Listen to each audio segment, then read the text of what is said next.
একটি শহরে কোণে ছিল এক ছোট্ট গ্রাম হিকমপুর। এই গ্রামে ছিল এক ছেলে, নাম সোহেল।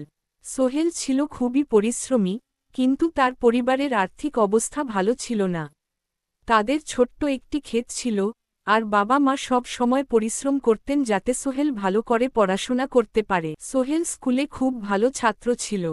তবে তার বন্ধুরা মাঝে মাঝে বলত, তুমি তো গ্রামে থাকো, এখানে কি আর কিছু হতে পারে?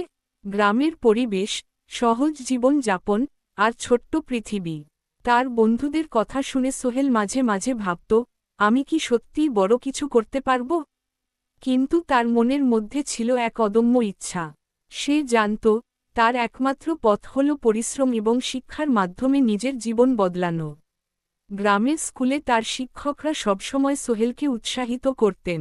সোহেল জানত যে, তার শিক্ষার প্রতি ভালোবাসা এবং কঠোর পরিশ্রমই একদিন তাকে তার লক্ষ্য পর্যন্ত নিয়ে যাবে।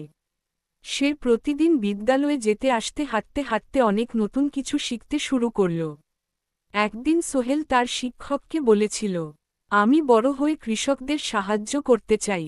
আমি চাই, গ্রামের মানুষদের কৃষিকাজের উন্নতি করতে, যাতে তারা ভালো জীবন যাপন করতে পারে। শিক্ষক হেসে বললেন, এটাই আসল শিক্ষা।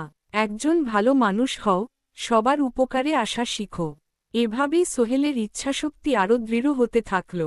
সেই সিদ্ধান্ত নিল যে, তার পড়াশোনা শুধু নিজের জন্য হবে না, বরং তার গ্রামকে উন্নত করার জন্য হবে। স্কুলের পড়াশোনার পাশাপাশি সে কৃষি সম্পর্কে যতটুকু জানত, তা শিখতে লাগল। গ্রামের বড়দের কাছে কৃষির নানা উপায় শিখে, সেই সিদ্ধান্ত নিল যে, একদিন সে শহরে গিয়ে কৃষি বিজ্ঞান শিখবে।